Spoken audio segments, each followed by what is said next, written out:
Hello everyone, and welcome to Starts at 60's first Retirement Income Masterclass for 2021. It's exciting to be here with you all. I'm Rebecca Wilson, your host today, the founder and CEO of Starts at 60, the online home of the baby boomer. If you haven't checked out our site, startsat60.com, please do remember to go and have a look, because we're not just a media site devoted to over 60s. We've also got a marketplace, great travel deals, and a whole lot of offers for members. From that, you can probably tell that the one thing we take seriously at Starts at 60 is working with brands that respect the baby boomer like we do. And that's why I'm really happy to say that we've been supported by retirement income specialist Household Capital in bringing you today's free masterclass. Household Capital helps older Australians to release equity from their home to create a retirement income stream or access the capital they need in retirement in a way that's safe and responsible. I'd like to say a big thank you to Household Capital for being our masterclass sponsor. We're delighted to work with you, and Shelley's with us today. We have about 50 minutes of discussion with our panel ahead of us today, and about 10 minutes to answer your fabulous questions. Sometimes we run a little bit over the hour if we've got a complex topic like retirement income or lots of questions. So bear with us if we do, and stick with us to catch all the information. These experts are rather fantastic. You can talk to other viewers of the masterclass through the chat function at the bottom of your screen, just down the bottom, down there. And you can use the Q&A boxes down there to post questions. We'll get through as many questions as we can in that last 10 minutes before the time is up. And then we'll put a lot of those questions and answers as much as we can onto the internet afterwards as well for you to refer back to. Now, let me introduce this fantastic panel that we have here today. First, Nick Bruining. Nick might be familiar to you as a personal finance correspondent on the 7 Network or through his money column on the West Australian. He's also one of Australia's very few independent financial planners, for which we respect you deeply. Nick's written 2 books, Don't Panic, Why You Don't Need $1 Million to Retire Well, and Don't Panic, More Reasons You Don't Need $1 Million to Retire Well. So our topic today is right up his alley. Thank you so much for joining us, Nick. Hello, and hello, my Facebook buddies. Nick's brought a few people along with him too. Thank you, Nick. The family. It's wonderful. Next, I'd like to introduce Kyra-Bae Snell. Kyra's founded Care-About after a devastating family experience with aged care. Like most Australians, she wasn't aware of the pitfalls of accessing aged care or the better options available. So she decided to help older Australians and their families have better outcomes than hers did. Care-About guides families through the system and matches them with quality home care providers. And consumers can pay Care-About a single flat fee to get personalised services in finding the right aged care home for their loved one. This means Kyra is an expert on how much aged care costs and what the government will cover, which we all love to know, and all the things that you need to know when you're planning that retirement budget at any point of your retirement. So welcome, Kyra. Really loving to have you here today.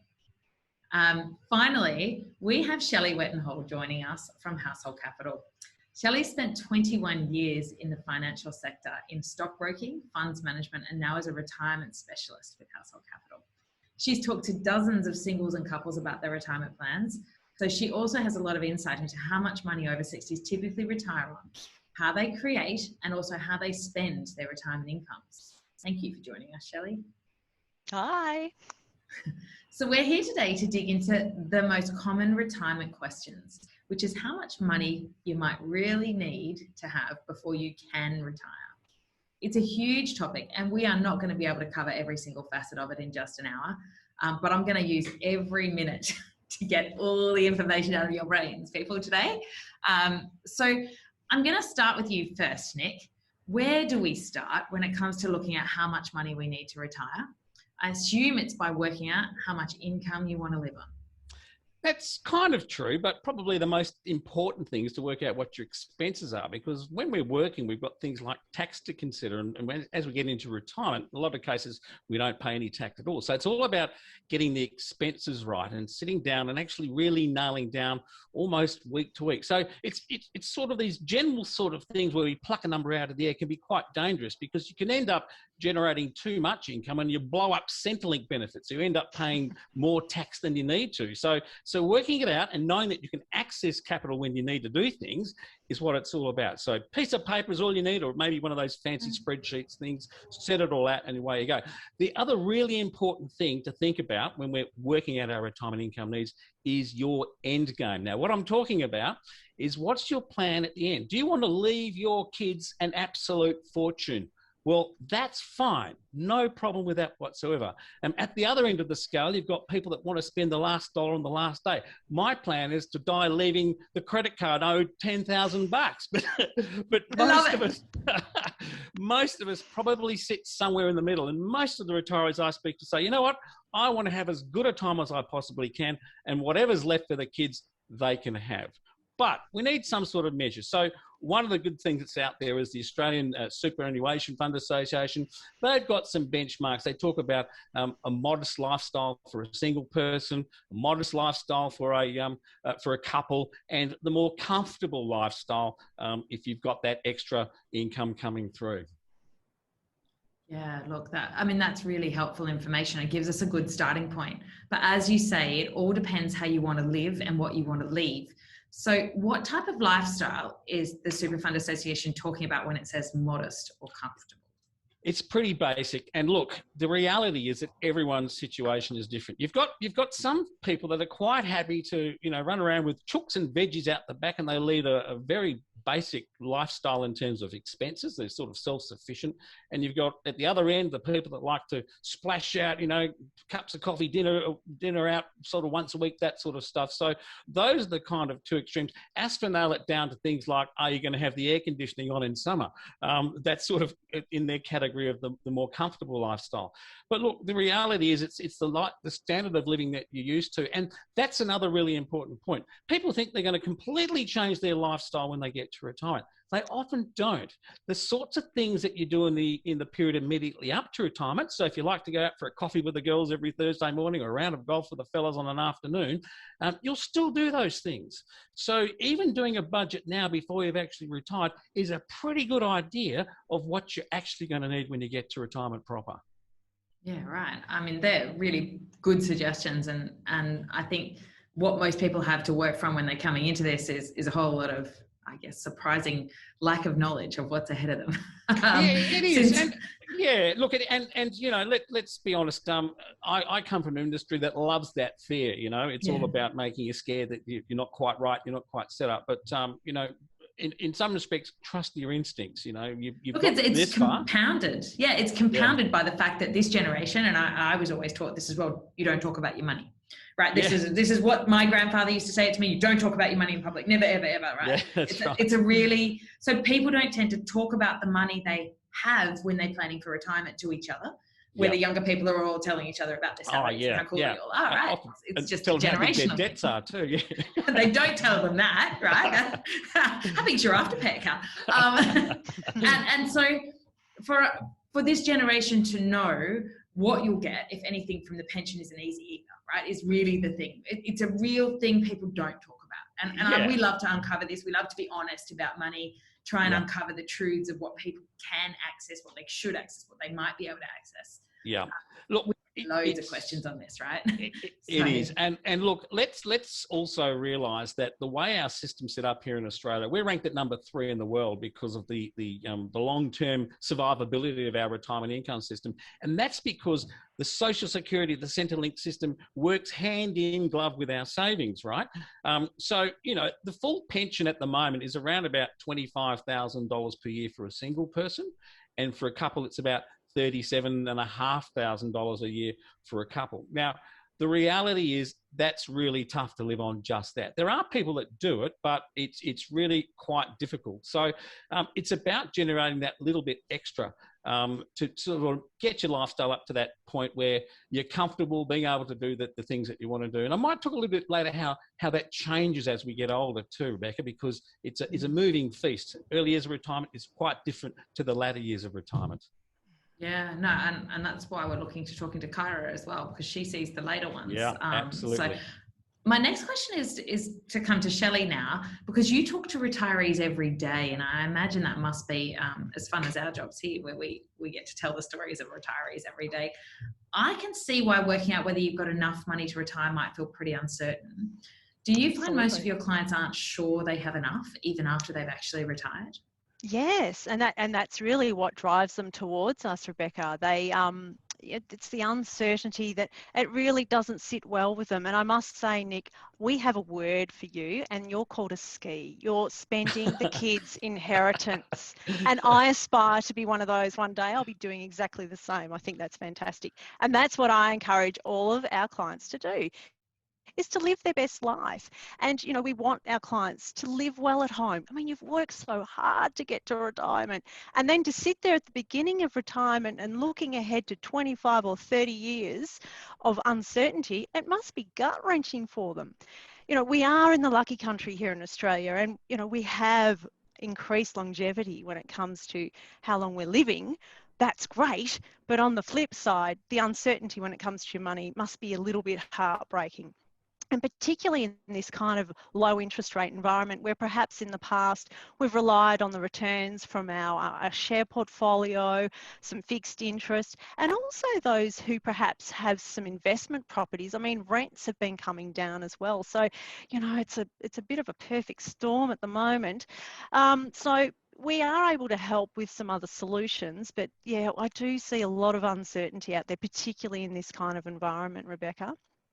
The retirement income review really did put the family home on the table. I think that's the one thing that I was, I guess, impressed and surprised at, because we've all known that it's been something that governments and politicians have been very scared or afraid of over the years. But the family home is a massive lump sum of money that this generation has often got tucked away. About 85% of our community owns their own home outright, is what they tell us. And most of those are now worth over $1 million. So it is a massive asset, which a lot of people don't really employ when it comes to generating income. And you're exactly right.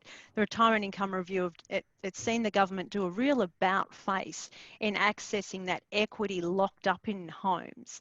So the government support behind this now is really quite fantastic, and it's opening the eyes to the industry. Financial planners are now looking a bit more closely at this kind of product, as are consumers. So yeah, it's a great time to be unlocking these assets for people to be able to live a lot more comfortably as they look forward to their retirement. Yeah, I don't think anybody, 20 years ago imagined they'd be able to stay in their home and have a holiday or an aged care certainty from the home at the same time as it. So it's a very interesting world. My next question for you, Shelley, as well, is that it's not surprising us Aussies don't have a clear picture of how much we need, because even those standard retirement figures that Nick was talking about don't take into account all of the costs that add up. Just in your experience, Shelley, what are the big sums people are conscious they might have to fund after they finish work? Sure. So the sorts of things that I see most people come to us for are they want a new car. They want to downsize the car that they've had. A lot of them are actually looking at taking on an electric car, because they're not going to be traveling those long distances anymore. So new cars are usually sort of top of the list. Cool. And particularly given these COVID times, home renovations has been one that's been an interesting one. What we've seen is obviously people spending a lot more time at home than they have in the past. They've sort of discovered what doesn't work for them in the home anymore, and so they're wanting to change their environment. Another one is in-home care. We're helping out a lot of people who are wanting to stay in their home longer before they move on to aged care. No surprises at the moment. So we are funding a lot of in-home care, and that comes hand in hand with a lot of the home renovations. You know, a walk-in shower, some alterations to the kitchen, grab rails, perhaps a few ramps around the house as well. So they've been really, really popular when it comes to the purposes for our loans of late. And the obvious one, to supplement income as well. So those just wanting to make sure that they've got a bit of an emergency fund for when something perhaps goes wrong and they don't have to stress about it, and also a regular drawdown to enhance lifestyle as well. Yeah, right. And travel will come back one of these days soon, won't it? Yeah, not so much the last 12 months, but I'm pretty sure that will be a high priority going into next year. Look, we're busier than we've ever been in Travel at 60 this month. So here's hoping travel just keeps coming on back. Fingers crossed. Fingers crossed. We all want to hop on a plane, don't we? At some point soon. We'll talk about aged care costs with Kyra in much more detail later, but I just want to ask Kyra, affording care that you actually want to have later in life is on people's minds right now. We've seen this inquiry come through, but what is most people's understanding of what aged care costs? You know, how do they look, and are they true to what people think? I think there's two really big misunderstandings, Rebecca, around aged care in Australia. And I think on one hand, you know, some people think that the government is they will support you and they will pay for the standard of care and support that you expect, and that's going to be of a good, acceptable quality. And then I think on the other hand, it's people who think, well, there's no help whatsoever. There's no government subsidies because maybe I'm a self-funded retiree, or you know, maybe, you know, my home is worth a certain amount, so there's no way I'm going to be able to get some support. And the truth is that what's available probably sits somewhere in between. I mean, I think that the government is moving more and more to a user pay system. And, you know, that's the reality as we have, you know, this baby boomer generation coming through and requiring more care and services. And then I think, you know, the reality is that the government still has really generous supports that lots of people don't know about, particularly in order to help people remain living at home. And I know we're going to talk a little bit about those supports, but I think that's the biggest thing, if you can take away anything from my contribution to today, is that there are really generous supports in order for you to remain living at home through home care packages. You just need to know about them in order to be able to access them. So yeah, that's sort of my big takeaway, really cool, which we'll talk more about. Thank you. And we'll definitely come to those costs with Kyra later. So please, everyone, hang in there. I want to go back to Nick now, because I know you teach people how to create an income of more than $50,000 from the pension, right? Yeah. It's your flagship, man. I love it. And super. But that takes a super balance of at least $300,000. And a lot of people do not have that much, right? Yeah. So, yeah, talk to us about that. Well, look, the whole thing is that, you know, we sort of sold this myth by the super funds that you're going to need the $1 million to be comfortable, right? And so people often get their little calculators out and they actually work out what their income might be. It might be something like, you know, the 43,000 we were talking about with ASPA, and they divide it by 3% and they come up with this figure of $1.46 million. And what do you do then? You panic. The next thing you do is you're getting sucked into all these sorts of really strange investments that are supposed to make you $1 million really quickly. But the reality is that if you are at that median point of about $184,000, it is going to be pretty tough to make up, you know, the shortfall. So I guess it's about looking at some of these alternative arrangements. And when we talk about cutting your cloth to, you know, to match what you can do, that's sort of part of the story that we have to think about. Look, I guess I'd say that, you know, the alternatives like accessing equity in your home absolutely becomes something to be considered pretty closely. And, you know, as we were saying earlier on, it's about maintaining that lifestyle, because that's the other thing that changes as we get a little bit older. You know, we often talk about the early years of retirement. We're tearing about the place doing all sorts of exciting things. But I've got to tell you, folks, by the time you get into your 70s and 80s, things wear out and bits drop off. And what you find is that there's actually a decline in the cost of living, a decline in the expenses that you need. So, you know, being a realist, and it's like we said at the outset, you know, what's your end point? What's the end game? and basically taking what you've got and building it into that plan that allows you to do those things that you want to do in the early years of retirement. But certainly with $180,000, what you'll end up doing is probably burning through most of that super.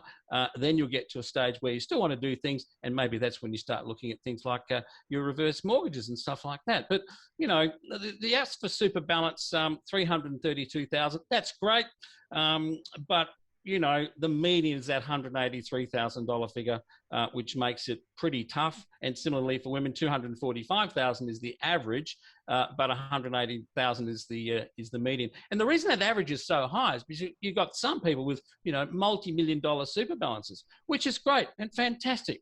And what that gives them is choice to do things, choice to retire early, and all that sort of stuff. But my point has always been that it's a case of working with what you've got to do what you want to do. And understanding the system, and as I said before, how super and the Centrelink or the welfare system works hand in glove to get you to that outcome. That's the information I think everybody wants to get their hands on. If you use the ASFA median balance plus the pension, how much can you have in your hands over a year? It's the very question. So, Nick, if you've got a super balance around those median figures we used or even lower, you might be worried about whether you've got enough to retire, especially if you're not sure what you'll get from the pension. And when you can see that inflation is rising, but interest rates are not, can you give anyone that is worried some good news? Yeah. So as I was saying, you're going to see those expenses come down, all right? Typically, once you get into your later 70s, 80s, the cost of living declines by around about 30% or thereabouts, okay? And that's because, you're not traveling as much. You don't need another set of glasses and a toaster. You've got all that kind of stuff. And it sort of continues that way until, sadly, if you're a couple, one of you goes to God. Now, when that happens, we typically see a decline of around about 25% from there. So that's part of the full story as well. The other thing to remember is that when you get the pension, or not necessarily just the pension, these things called the concession cards, and Commonwealth Seniors Health Card and the pension concession card, those discounts are substantial. You end up getting your pills for $6.60 a script, capped out at $314 for the year.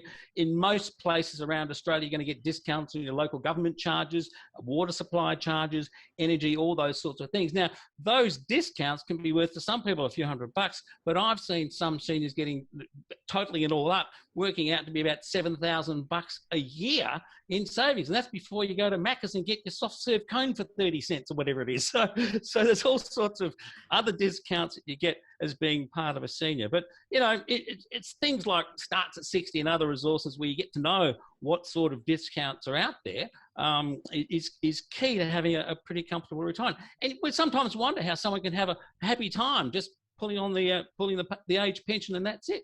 That's because they're careful and they know all these little tricks.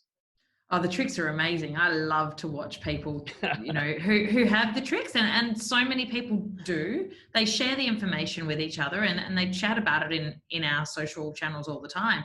You should look at this and, I've worked out that. And, it is a great opportunity for people to maximize their lifestyle if they get this right. And a total joy to be able to help people find their way to the information. So Shelley, sorry. I was just going to say, there's one other thing that people might want to think about is that there's within the Centrelink rules, you can actually work and earn $300 per fortnight, and Centrelink don't look at it. People might not realise it, and it builds up. So in actual fact, if you're not using it, it builds up at the rate of $300 per fortnight. So over a year, you can have $7,800 in credit. You can go and get a job part-time. Maybe at Christmas, I could get a job as Father Christmas perhaps, earn a couple of $1,000, and it won't affect your pension one bit. Isn't that great? And look, we have people who do participate in our business that way. So it's fantastic to be able to see that working for everyone. So Shelley, do you have solutions for people who are worried about not having enough in super, even when combined with the age pension, to create the income they need to match their retirement budget? Oh, absolutely. Absolutely. So accessing your equity in your home, it's just like taking out a loan. So it's like taking out a loan against your home. And so what that means is that you can lend some money to perhaps put into super, so to boost that quantum of money that is going to produce an income for you. And we're finding that that is really gaining some traction in these times. Some people are doing that. And also, like I said before, some people are just taking a contingency amount to put in their bank account just to have some relief, to know that if something goes wrong, the hot water service blows up, the car needs new tyres, they've got the money sitting there in the bank and they don't have to stress about it. Another way that you can sort of cut the cat, if you like, is you can take that lump sum amount, or you can do what's called a drawdown.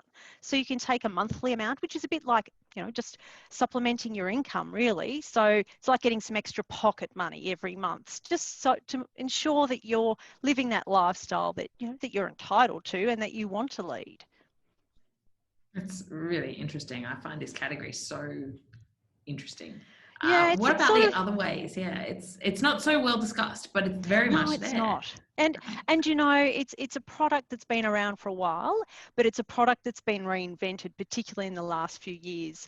And there's a lot of regulation wrapped around these home equity products. Look, they're really probably the safest financial product around in the Australian market now. There's that much regulation around them, and it's all from a consumer protection viewpoint, which is great.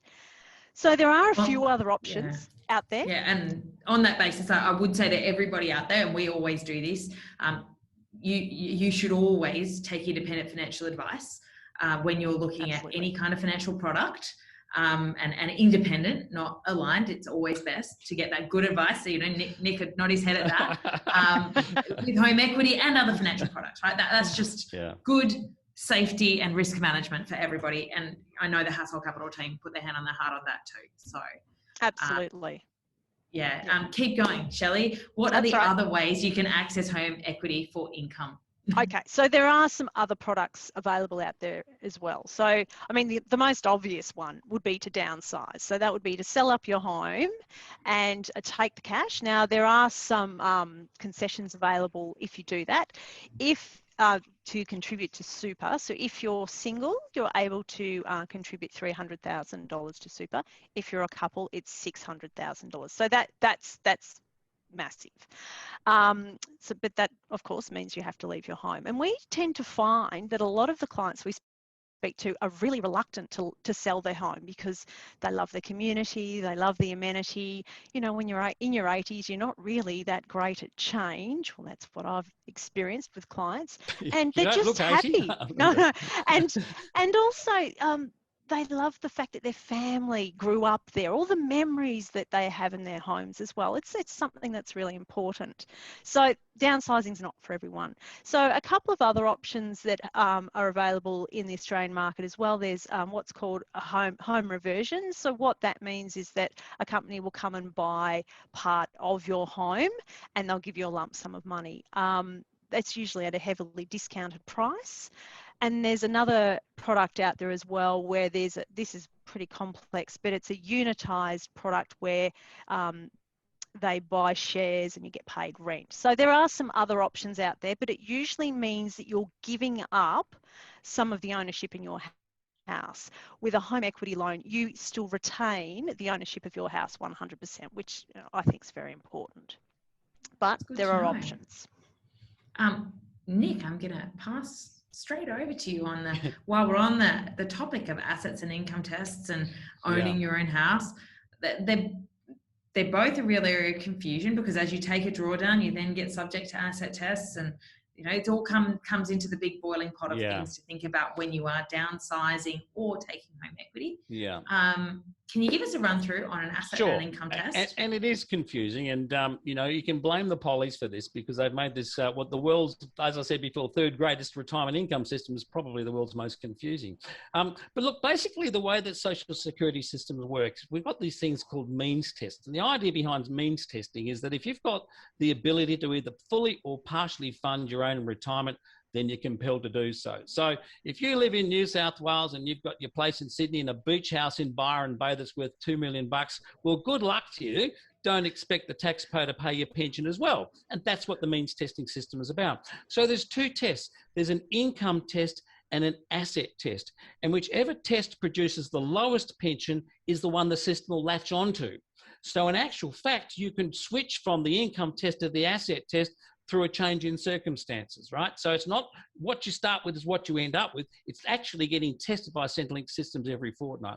So the first of these things is this thing called the income test. Now, the income test says for a single person that you can earn $178 per fortnight before you start to reduce any pension at all. Now, $178 doesn't sound too much. As I mentioned before, you've also got the ability to work and earn another $300. For couples, the income test kicks in at $316 per fortnight. And again, each member of a couple could earn $300 through employment income as well. Now, once you go over those thresholds, the pension starts to reduce at 50 cents in the dollar. And eventually it cuts out when your income goes all the way up to $54,000 if you're a single and about $82,000 if you're a couple. So, you know, it's pretty generous in the scheme of things. The other test is the asset test, and it's probably the nastiest of the two tests. The asset test that says that if you're a home-owning single and your assets exceed $268,000, will start to reduce your pension by $3 per fortnight.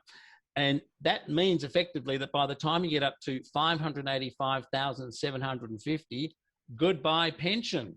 And similarly for a couple, that upper limit is $880,500. Over that, $1, you're off the pension. So what we often look at is strategies and techniques which drag us below those thresholds. It's probably the asset test, as I mentioned, is the nastiest of the two, which we try and look at very closely. But you know, I might talk about a little while about some of the tips and the techniques we use to boost your pension under those sorts of systems. But yeah, so those are the tests and how they work. It is complicated. I will make one point, Rebecca, and to everyone, is that the income that Centrelink use is not the same as your taxable income, okay? So, or the cash flow. And so people that are drawing on things like an account-based pension might think that, oh, I'm taking $10,000 per year. That counts towards my Centrelink income test. Not so. They use a very complicated system called the deeming system, but you can actually take out as much as you want from your super or your account-based pension, and that drawdown itself doesn't affect your pension. So little things like that we need to understand. But as I say to most people, if you think it's the taxable income, nothing like it. It's a completely unique system to Centrelink. Oh, doesn't that make it easy for everyone? Keeps me fully employed, Rebecca. I'm so pleased because people need honest advice on this stuff, and I think that is really a scary thing for people in this changing part of life. It's pleasing to know that there are people like you out there, Nick, that tell the truth and break it all down this simply.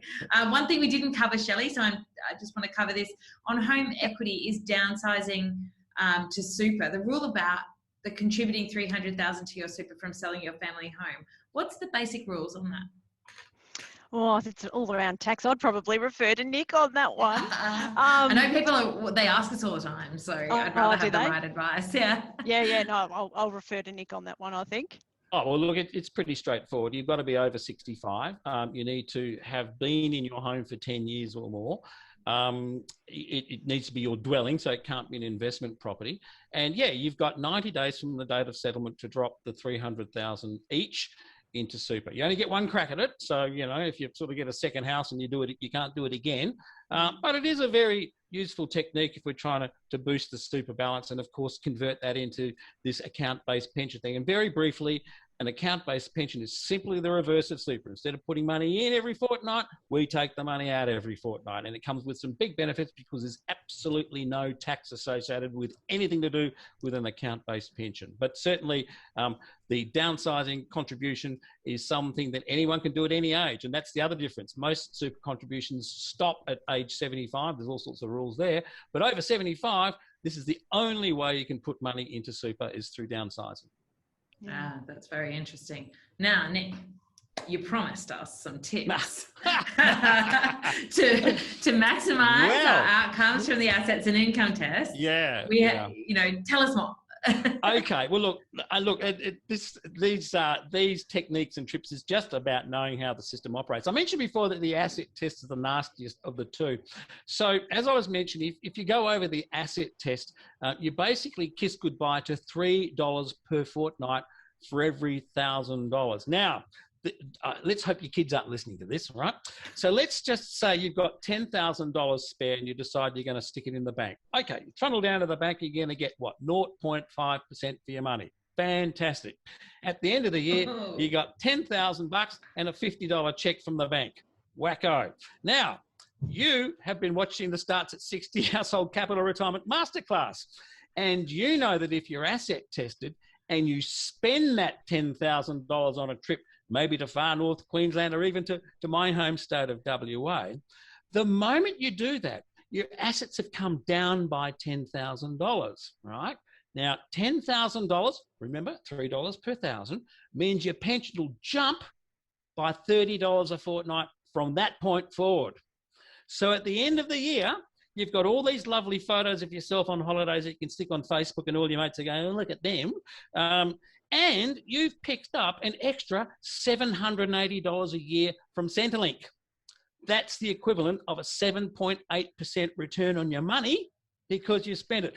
Welcome to Australia, where less is more. That's I love it, Nick. Come back anytime. I know. I mean, it's a crazy system. We have to tell you we can book those holidays for you too. Yeah, but all those sorts of things. So we talk about things like the gifting rules, right? The huge area of uncertainty about how that works. There's nothing to stop you giving away money to your kids or you know, someone on Starts at 60, I don't know, whoever you like. What Centrelink says, kids. Kids, that if you reduce your assets that way, that's fine. You're allowed to give away as much as you want, but Centrelink will only reduce your assets by $10,000 per year, right? What happens after that? Well, all that happens is you won't get any more from Centrelink. That's all. But at the end of 5 years, so let's just say that you gave $100,000 to your kids away today. Basically, your assets will come down by $10,000. You might get more pension. For the remaining $90,000, that stays in Centrelink systems 5 years to the day. So on the 23rd of March, 2026, gone off the system completely. People don't realise that. So those are the sorts of things we can use to boost your pension under the asset test. The income test is a little bit harder, but things like real estate, rental income and all that sort of stuff can certainly get you a better yield than the deeming rates. And we haven't mentioned those, but these are the notional rates of interest that Centrelink say that you're earning on your investments. And at the moment, they're really low. It's like the first 30,000 or thereabouts is around about 0.25%. And above that, 2.25%. Very, very low at the moment. So the challenge is to try and get investments that pay a slightly higher rate of return if you can. Yeah, no, that's what everybody came for today. So thank you, Nick. I think that's really helpful information. I'm going to jump over to Kyra now, because there's a lot of choices that people will make in their retirement decision-making about aged care. And they involve all of the things we've talked about: retirement planning, income, their home, and the government. And it's no wonder, with all of those things, on top of all the information Nick's had us processing, that we've got lots of confusion around aged care costs. Kyra, when the sector, how does the sector look like it's changing, and what do we need to know about this sector? Well, good question, Rebecca, but thank goodness it's changing. And because we would have all seen the Royal Commission and the 18 months of, some horror stories that came out of that time, and it needs to change.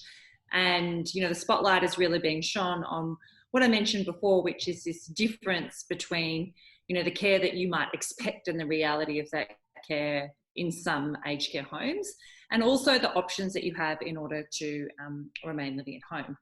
So I just want to give my little tip and trick, and Nick, you'll like this one, because the home care packages, which is a government-supported subsidy that is provided to people, they apply for it over the age of 65 if you have needs in order to remain living in your own home. They provide a package of money to spend on any care or services that you require to live at home. And it is income tested, Nick. It is not means and asset tested. And the amount that you will pay if you have, an income above a certain level is in fact capped. So here's, this slide actually shows the subsidies that you can get. So it's up to $52,000 per year. And the good news is that it rolls over every year as well. So they're the current rules. And as we know, the Royal Commission has recommended lots of changes. One of the good things that they've recommended, and let's hope that the pollies implement this, is clearing the huge amount of people, the waiting list of people who are waiting for these home care package subsidies. But if you're one of the lucky ones and you know that they exist and you've applied for them in time, then you, in fact, once you've got that subsidy, it rolls over and it's ongoing. So if you've got that 52,000 in year one, then it will roll over to year two, year three, ongoing, so that hopefully you can remain, living safely in your own home for as long as you need to. But we do know, Rebecca, and to Shelley's point previously, is that there are some situations where you might need lots and lots of care at home, or you might need to quickly access some money to, lots of people have showers over baths, and you might need to quickly be able to do those renovations so that you can remain living safely at home. So being able to have that extra access to some money to support you and subsidise that home care package, that's something that's really, really helpful. Absolutely. And, I think that's something that people really do come to a turning point in life around. So it's great for you to talk about it, because, again, it's a bit like what happens with your money after a time. We all don't like to talk about getting older. People are very cagey on what happens when my health declines discussion. The only time they talk about it is if they've had to carry their mum or their dad through it, actually. Right now we open the box on the day you get a bit older and you need to know what your money does with it, with that stage of life. So 52K isn't even the big bucks. When you look at residential aged care, there's really large sums of money that start getting talked about. Isn't that right, Kyra? Yeah, absolutely. I mean, I think we do know that people's preference is to remain at home. So that is, we're very, very fortunate that this system actually exists in Australia to help you remain living at home. And I guess what we're looking to do, at Care-About, where I work, and the reason why, I co-founded Care-About, is to help people be aware, like with all of these things that we're talking about, that education, that awareness gives you greater options. However, there is a time for some people when they can no longer remain living safely at home. And there could be lots of different reasons for this. It could be they require 24-hour care, they require a two-person lift, there might have been a fall, increasing dementia. And we know that there are lots of supports to keep you living at home, but for some people there comes a stage where they need to find an aged care home. And, they can be extraordinarily expensive. So in the capital cities, you're looking at, accommodation costs of over $1 million. The average in Australia is about $500,000. It's a lot of money to come up with. And I think a lot of people just presume that if they have got a home, then they need to sell their home straight away in order to, afford those costs. So that the costs in aged care home are loosely sort of made up of, accommodation costs. So what you would have to pay, and everybody needs to contribute to their accommodation costs, unless you've got a very, very low income or asset test. So if your income is very low, or your asset test, including the family of your home, is very, very low, then the government will support those accommodation costs. Otherwise, you are required to pay. Everyone has to pay what's up on the screen now, which is a basic daily care fee. So regardless of whether your situation, it's about 85% roughly of the pension every year. It's indexed, so that means it goes up. And if you're not receiving the pension and you're a self-funded retiree, then you will be required to pay. There are caps around this, which is great. So the most you'll be able to pay over your lifetime is actually 68,000. I can see 60,000 on there, but I'm sure we'll correct that. Sorry. No, that's fine. 67,409 is the number. Yes. Sorry, everybody. There we typo go. there. So 67,409. Thanks, Becca. I was going to say approximately 68,000, but that's a lifetime cap. And if you have had a home care package and you have paid some income tested fee towards that home care package because you're a self-funded retiree, then whatever you've paid during that time of having care at home actually contributes to that overall $67,000 amount. So that's sort of good to know, as well as that your lifetime fees that you'll be paid are capped, and also those annual fees. So it can be, a really difficult, challenging decision for people to make for lots of different reasons emotionally. But like anything as well, to be able to have those options and understand the costs that you can incur financially and the impact on your family, that's really good and important to understand as well, because you'll be making lots of decisions in a time where potentially, a family member is in hospital and you're needing to make decisions under a very tight timeline in order to move into an aged care home. It's not often a considered decision. It's often one that will come a deep crisis. And we speak to people lots of times, who are in that moment of crisis. And as you know, when you're feeling really overwhelmed, it's really quite difficult in order to make those decisions with a clear head. So once again, Nick for his favourite line, actually. He's got a great line about financial plans. Come on. Yeah. Oh, well, the worst one is the one you do in a hospital car park. Really, yes. That's what it boils down to, unfortunately. Yes. Yeah. No, it's important that we understand these things. And so I guess we've mentioned the family home earlier, Kyra. Where does it come in to funding these options, and what does it all mean when you get to this stage of life? Yeah, well, the family home, I think lots of people think that they need to sell. However, there's lots of rules around, if you've got a partner living in your family home, then it becomes like a protected asset that's not counted. If you're a single, then you're in a different situation again, and you may need to either come up with that large lump sum, which is refundable back to your estate, whether or not you find that from selling your home, or whether or not you choose to pay like a rent style for the accommodation. The accommodation is the largest cost that you need to consider, and that's actually negotiated between aged care homes. So that's my other hot tip, is that what you might see for the room rate is sort of like if you're going to a hotel, you can actually negotiate the advertised price, and they can't go above the advertised price, but they can go below.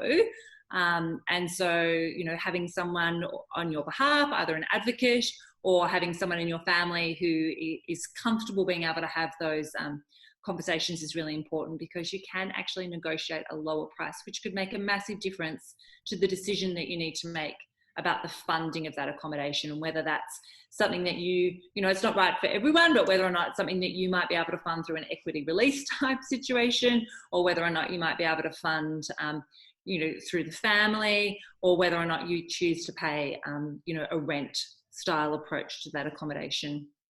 And that will also depend. Really helpful information. Yeah, I just want to think, it also depends, it's such an individual, because it will also depend on, how well the person going into the aged care home is.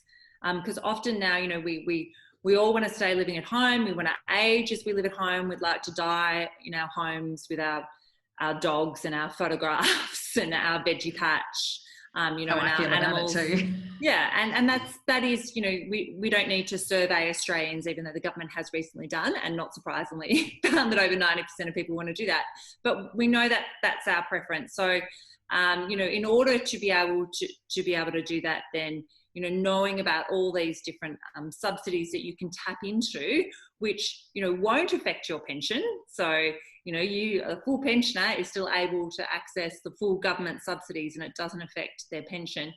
Having a $52,000 amount that can be spent on your care and services at home to keep you living at home is actually a huge, big contribution, to the choices that you can make as you get older.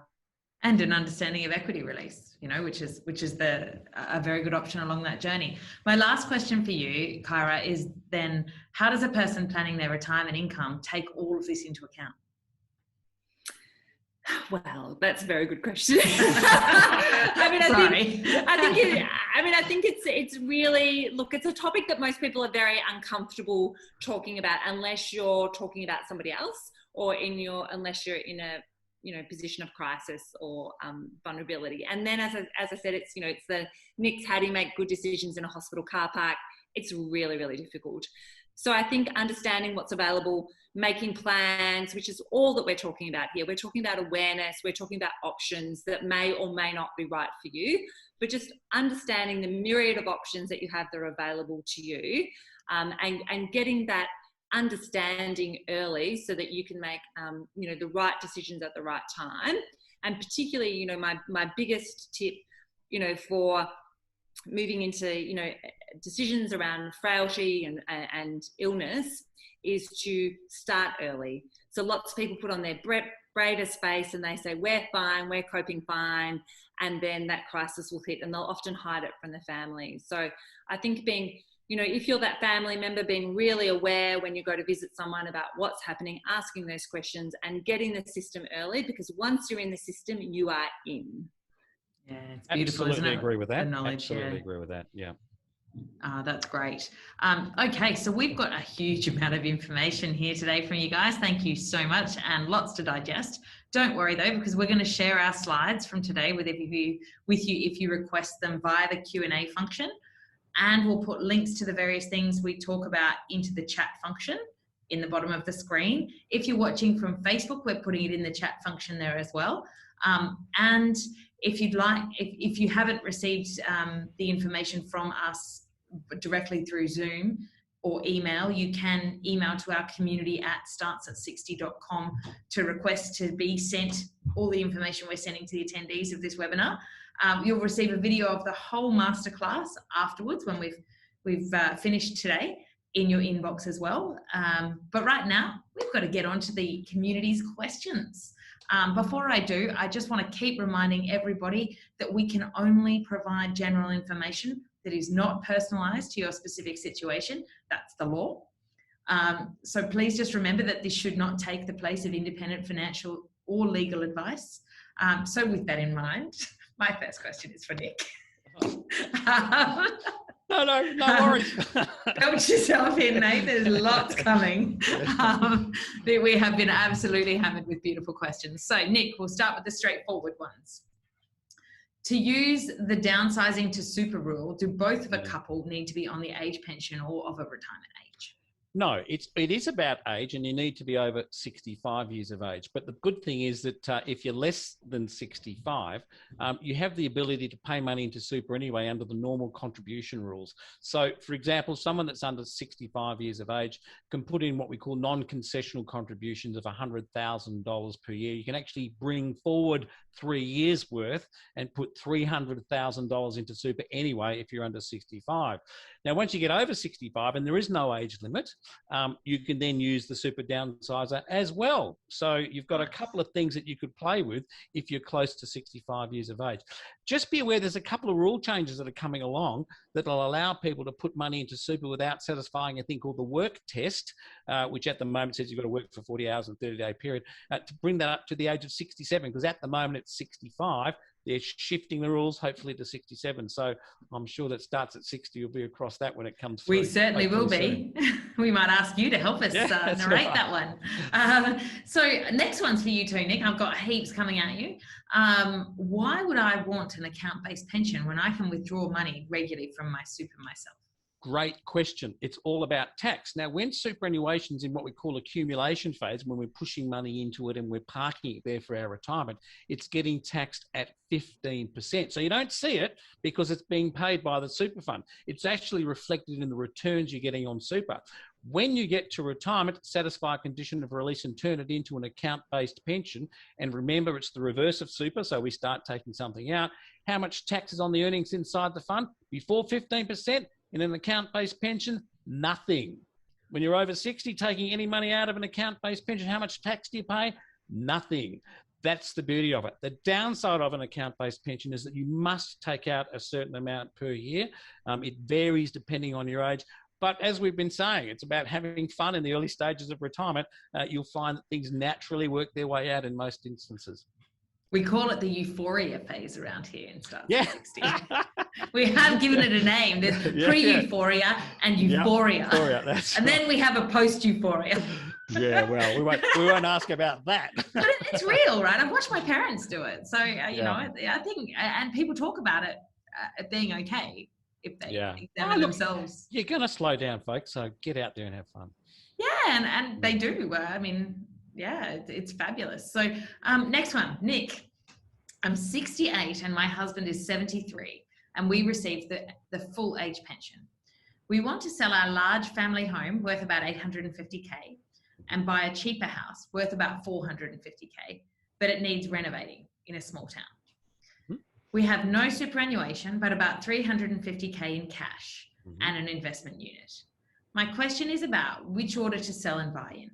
Can we buy the cheaper house using our cash plus a loan from a relative before we sell our family home? Then spend some of the proceeds from the family home sale to renovate the cheaper house. I'm worried that if we bought the cheaper house but still had our family house, we'd lose our pension. Or on the other hand, if we sold our family house and bought the cheaper house but kept some of the sale proceeds in the bank while we renovated, we might lose our pension that way too. Or would Centrelink give us an exemption for a period to deal with the money and renovations, and if so, for how long? Now, I pre-warn everybody, Nick saw this question beforehand, so he didn't have to digest it all on the spot. No, It's sent in by one of our community members. So I should have brought my invoice book along. No, look, that's a cracking question. Couple of things. One thing that troubles me a little bit, $350,000 in the bank and an investment unit. Bear in mind that the asset test for a homeowner is $401,500. I just worry that Centrelink don't know all of your details, and you need to make sure that they do, because if you haven't, for some reason they don't have the information, that could spell trouble down the track. Now, getting back to your question, there's absolutely nothing wrong with you selling the family home and downsizing. Now, one of the things that's there is there's an exemption period that says that the asset value of the proceeds of the sale of the family home is exempt for 12 months while you sort out your new place, okay? So you could sell the place and get going on it and build or buy it, whatever you need to do, but you basically got a 12-month exemption from the asset test. You're still caught up under the deeming system with the money, but nonetheless, that would certainly work.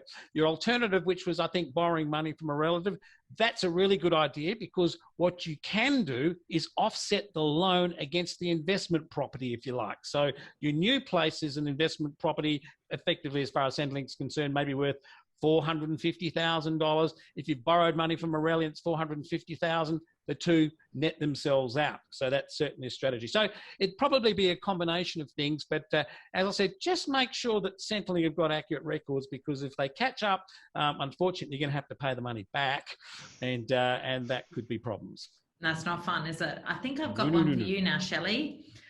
Can you explain how a reverse mortgage or equity release compares to the government's pension loan scheme? Very similar.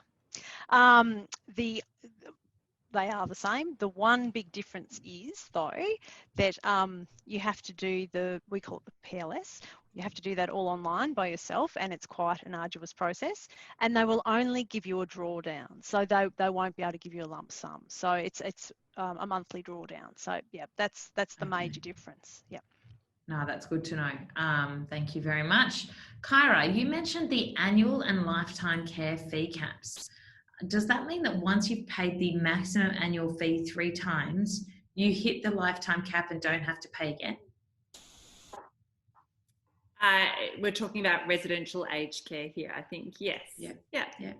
Okay. So that's where you would hit the caps are different in home care. So it's $11,000 a year. So it would take you a bit longer to hit that 68,000 approximate cap, whilst in aged care, it's almost double that. So yes. And is that only for pensioners or for everybody? No, well, in home care, pensioners will not pay that fee at all. So pensioners don't need to pay an income tested fee. It's not a means tested fee. So home care packages, subsidies, if you're a full pension, you don't need to contribute anything. Great news. And they will probably close that loophole, I'm saying. So Nick, I'm sure you tell lots of people about that. It's amazing. Oh, no. In aged care homes, you have got both the income and the means testing. So yes, in means testing, it doesn't matter if you're a pensioner or not, then yes, that you will need to be able to, you'll need to pay that fee. Yeah, okay. Thank you very much. Nick, I've got another long one. Bear with me. I was born in April 1955, so my 66th birthday is coming up soon. My spouse was born in July 1959. I'm working from full-time at the moment, but looking forward to stopping work soon and living off a pension created from super. We've managed to live on $850 a week for the last 5 years and are happy with our lifestyle, and our home and a fairly new car are paid off. My question is, should I take the minimum amount I must draw down out of my superannuation each year and withdraw more whenever I require, or take a standard fixed regular amount per fortnight? If so, how will I be able to gauge how much I will need? And hang on, two more bits just to confuse you. And should I cash in my shares and place them into superannuation before my 66th birthday? Will there be any penalties to do so if I do so after I start on my super pension? Yep. And speaking generally, how much per year can you contribute tax-free to your super on top of employer contributions? Plus, can you add to super after the age of 70? Right, okay. Our community have the best questions in the country, I tell you, they do. Thank you very much. Let's take it back a step and let's talk about the age difference, because our correspondent is about to turn 66 years of age, which is current age pension age. But his spouse was born back in July 59. So that says to me, 61 years of age or thereabouts. So the spouse doesn't become eligible for an age pension for another 6 years or so. Here's the trick. If you have superannuation in someone that's underage pension age's name, it's completely exempt from Centrelink. Superannuation and accumulation page. So in stage. So what you would end up doing is saying, okay, how much do I need to put into my partner's super, my spouse's super, to get me to the full age pension? Because in theory, if we did this right, our friend would be getting the half of the couple's rate of $18,670 per year. That's the full rate of pension, and pulling money out of super as required. So it's all about, we said at the outset, work out what your budget is, but because you've got access to the money, you could have it in your partner's name.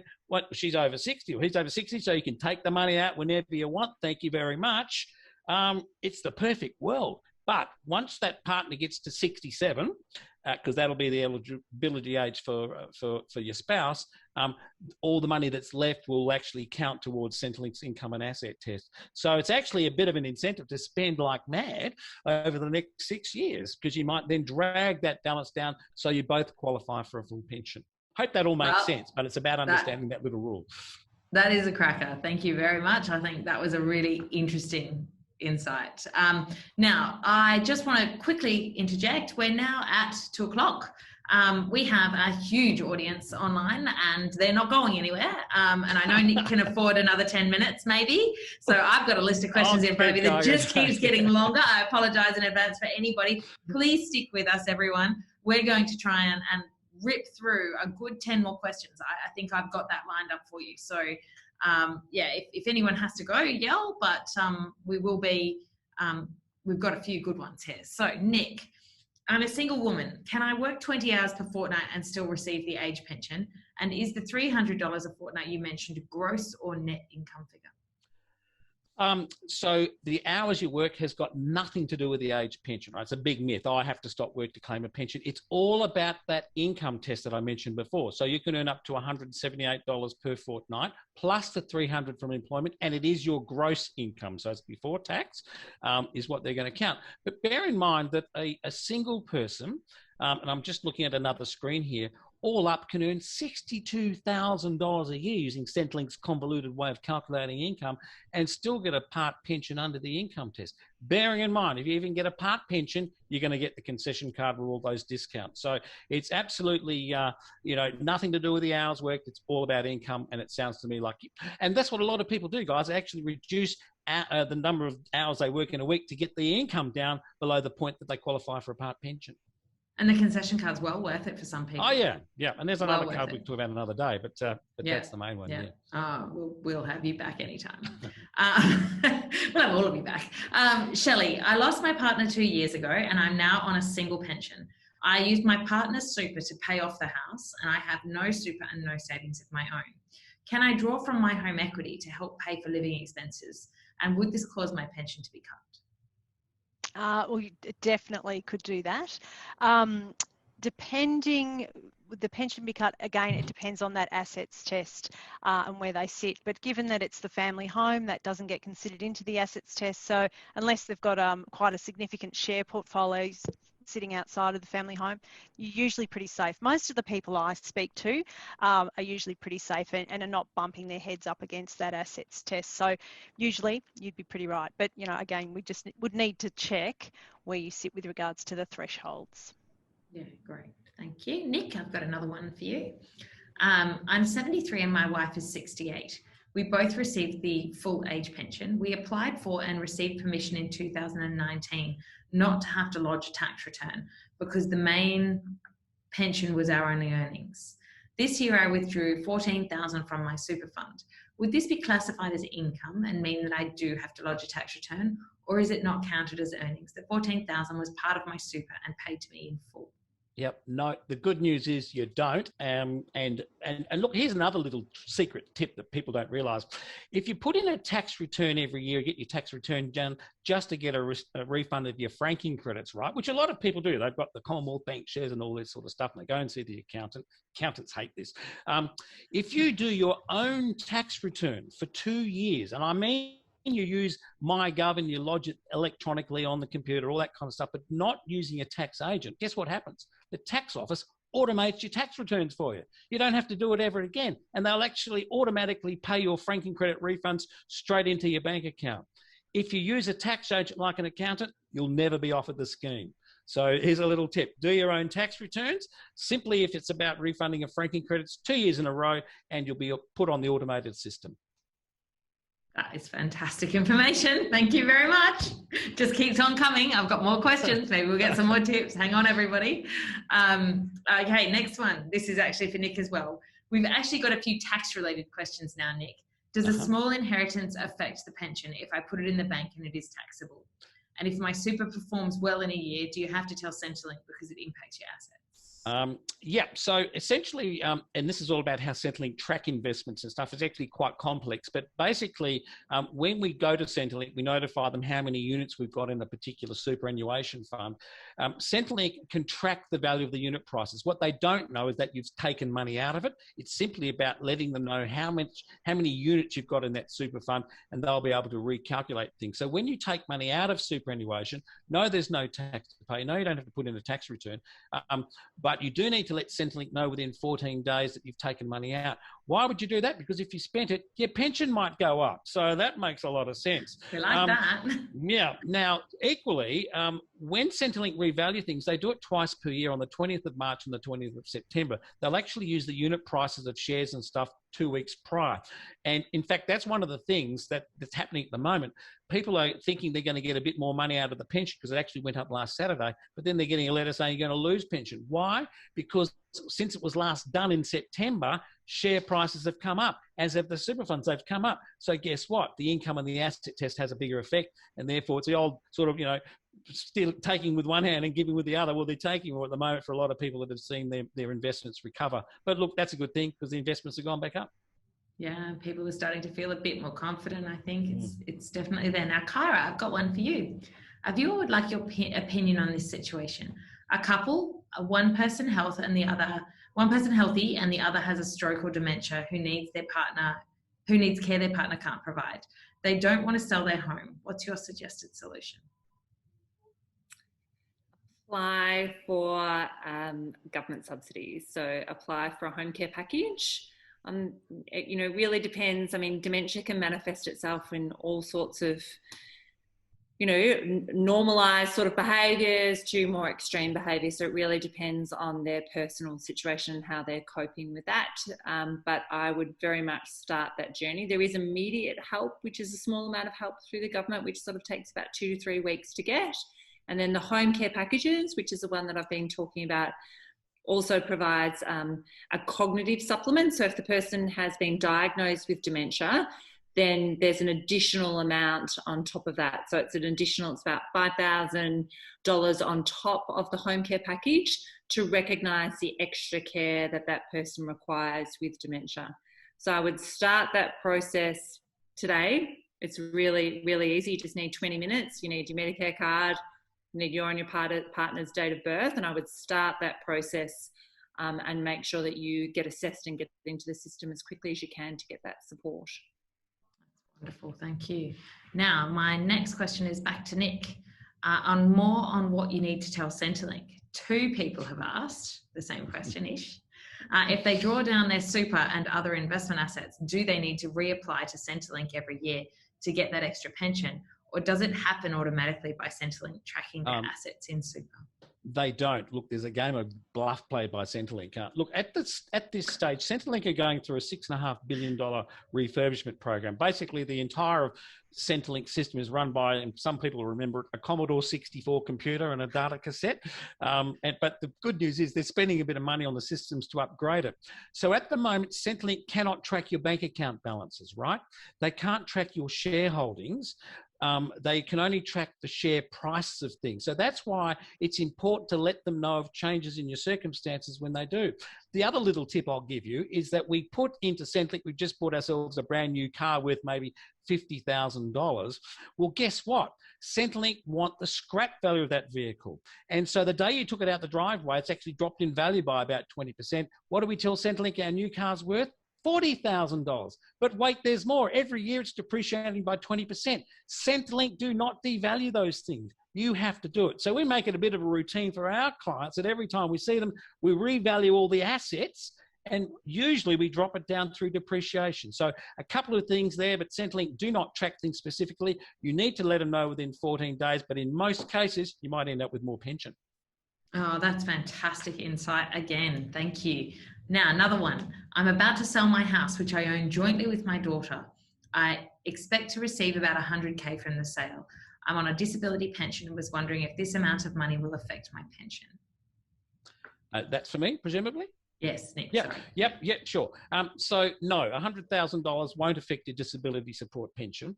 I would make a point though for someone else that's looking at it perhaps a little bit more money, and for that you could leave it, put it anywhere, shares, bank account, whatever. But for someone that's got a little bit more than that, and there's the threat of them damaging the amount of money they get from the disability support pension, you can actually put the money into super. And as I was saying before, if you're underage pension age, any money that's in superannuation is disregarded by Centrelink under the income and the asset test. So you just need to be a bit careful about accessing the ability to take the money out if you put it in, but it is certainly a technique that will protect your disability support pension and allow you to have an investment that grows in value. All right, I've got another one about what Centrelink really knows, Nick. Right, so we're just gonna, is that Josh Frydenberg up there? No? Yeah, we'll get everybody on. We'll get the government panel on next time. Centrelink, yeah. So I've got one for you actually here. With Nick over the past 5 years, we've given our son small amounts of money that possibly add up to more than $30,000 in total. Does Centrelink look at our bank statements for the last 5 years to ascertain how much we've given our son? How do they know how much we've gifted if we don't even know exactly? Look, I absolutely encourage you to let Centrelink know. Now, look, as I was saying, Centrelink don't routinely track bank accounts. They don't have the technology at the moment. That's mainly because the banks all have different systems. It's all about data flow and back and forwards and all the rest of it. But that stuff will be sorted out, in my view, in the next year or two. So at that point, they may well be able to look at bank statements or bank accounts electronically and look historically back to see what's been going on. Look, Centrelink's powers, if they smell a rat, they can look at everything. They can absolutely look at everything, but the systems don't routinely do these things. That's why you need to keep them up to date. And telling them about gifting money to your son, if you're being income or asset tested, that might result in a higher pension. Bear in mind too that if you're getting a full pension, which is $952.70 a fortnight for a single and $1,436 for your couple now, these gifts and stuff aren't going to affect your pension because it's all about getting more pension. Well, if you're getting the maximum anyway, nothing that you're doing is going to change that. No, that's very helpful. Another one for you, Nick. I've got about 4 or 5 to go. So let's right, hold on, everybody. It's really helpful information. And I know how interested people are in this subject. And we're going to do more on retirement income this year, I promise everyone. My husband and I are on the part age pension. We both have superannuation invested separately. And this is a second marriage for both of us. The beneficiaries of each super balance are mine to my children and my husband's to his children.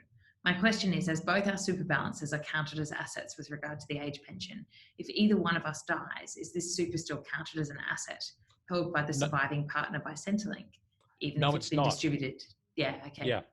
So the good news is that that's one of the other benefits of superannuation, whether it's in account-based pension or in accumulation phase, is that superannuation, surprising to many, doesn't form part of your estate. Your will doesn't deal with superannuation unless it's specifically asked to. So what in fact happens is the super fund, generally speaking, is bound to distribute the money to your beneficiaries in the way that you set out in a special form called a non-lapsing binding death nomination form. There's a couple of tax issues that sometimes we need to raise with some people, but that effectively means it's come out of your side. You end up being assessed as a single person, but your partner's superannuation would no longer be counted because it's been distributed to the kids. Thank you very much. And that form is a really important one for everybody to know about. You absolutely. must make sure you complete that form. Yeah. This is a really interesting question, Nick, because some of our readers really do consider upsizing rather than downsizing, if that means they become eligible for the pension. And that's what this community member is currently considering. She says, I'm a retired single woman in her mid-60s who's currently self-funded via $300,000 in super and a small 250k beach unit that I own outright. However, I've just sold my main residence for $600k and I plan to move to the unit next month. I'll put $100k immediately into super, then contribute a further $300k into the new financial year. The $200k remaining from my house sale will have to stay in the bank getting zero interest. With a low-cost unit, $700k in super and $200k in the bank, I don't think I'll be eligible for the age pension. But if I upsize to, say, a $600k primary residence, perhaps I would. Is it better to put most of my super into a more expensive residential property and possibly be eligible for the pension and all that comes with being a pensioner, not a senior? I love that question. That's exactly what you would consider doing, because the whole thing is that your family home, there's no limit on the value, is completely exempt from Centrelink's income and asset test. So we often talk about exactly that. You might sell your home and buy a flash place overlooking a river, I don't know, but you've moved your assets from an area where Centrelink look at it to an area where they don't look at it. And of course, who misses out? Well, I guess in a sense, the taxpayer does because we're paying more pension, but your kids don't miss out because they're going to inherit a house that's worth more, hopefully growing in value over that period of time as well. So we often talk about renovating the house, putting in gold taps, tongue in cheek, but anything that you spend on the family home is effectively shifting it from an area where they don't look at it and where they do, from where they do look at it to where they don't look at it. And remember what I said about the asset test. Every $1,000 is a $3 per fortnight increase. It's 7.8%. Show me any other investment at the moment that guarantees to pay you 7.8%. There's nothing. There isn't one. Well, actually, I could talk about it, but that would be another webinar because we have some wonderful partners. Anyway, back to the questions. Another one about maximising pension, Nick. My wife and I have combined super via allocated pensions of around 600k and a housing loan debt of around 235k. Is there any sense in looking to repay the home loan and then rely on the Centrelink pension? We presently get a small part pension of around $300 per fortnight. But if we use some super to pay out the home loan, we would obviously be eligible for more pension, right? It's similar to the question just before, Rebecca. So you're taking the money from an area where Centrelink assess it to where they don't assess it, which is repaying the mortgage. So yeah, you can absolutely do that, and it's something that I'd encourage. Yeah, wonderful. Couple more, 2 more to go. Hold on, people. If I receive this is for Nick, if I receive a defined benefit pension of $75k a year from the Commonwealth Superannuation Corporation, will that mean I'm ineligible for the aged pension? I'm not swearing, but you're stuffed, basically, because you've gone over that upper limit of $54,168, and it's unavoidable. You can't do anything. It's the tax deductions and stuff won't work, unfortunately, in that instance. $54,168, and unfortunately, with the Commonwealth Super Pension, that's going to continue to be indexed, so you'll never meet up. You will, however, probably qualify for, or possibly, the Commonwealth Seniors Health Card. If you've got a partner. Was it a single person, Rebecca, or? Doesn't say. Single? Doesn't okay.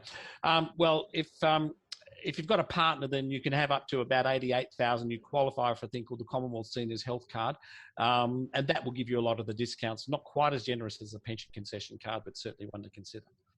And that was a single person. I just got confirmation. Okay, The so internet, a wonderful you're live over thing. the threshold for that too.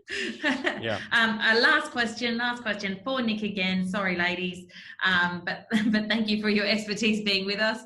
I'm 63 this year and currently work 6 hours per week while caring for my elderly mother, who I love very much and live with.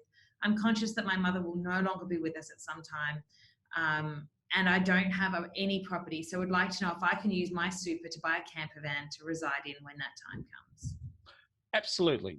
Yes, you can use your super for anything you like. And if you do buy a camper van, then as I mentioned before, the depreciated value is what we would let Centrelink know what it is worth. One thing which I'm sure Kyra will be able to perhaps explain is the carer payment, which is a non-means tested benefit. I think it's about $132 a fortnight, Kyra, that she would almost, well, possibly qualify for. It's probably worth looking at that, isn't it?